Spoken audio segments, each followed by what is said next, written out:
बिस्मिल्लाहिर्रहमानिर्रहीम। मुअज़्ज़ज़ सामीईन व नाज़रीन, चूँकि कल सुबह ज़ुल्हिज्जा की 9 तारीख़ है, जिसको यौम अरफ़ा कहा जाता है। एक तो अरफ़े के रोज़े की बड़ी फ़जीलत है।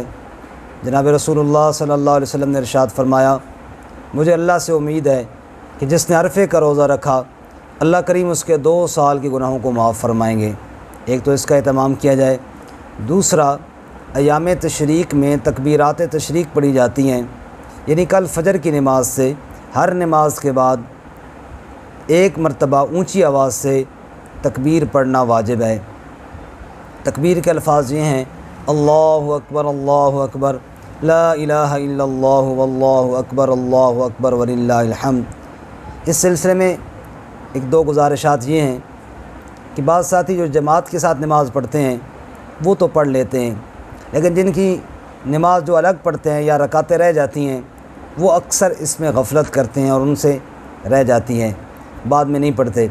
हालांकि सब ने पढ़नी है। जिसकी रकातें रह गई हैं वो भी बाद में आहिस्ता से थोड़ी आवाज़ के साथ पढ़ ले, और इसी तरह जिसने अलग नमाज़ पढ़ी वो भी आवाज़ पढ़े। मर्द आवाज़ के साथ, औरतें आहिस्ता से।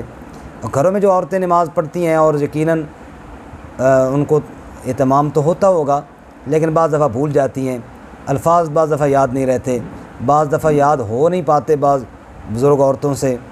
इसलिए मेरी ये गुजारिश है कि किसी कागज़ वगैरह पर लिख कर वहाँ लगा दिया जाए जहाँ औरतें नमाज़ पढ़ती हैं।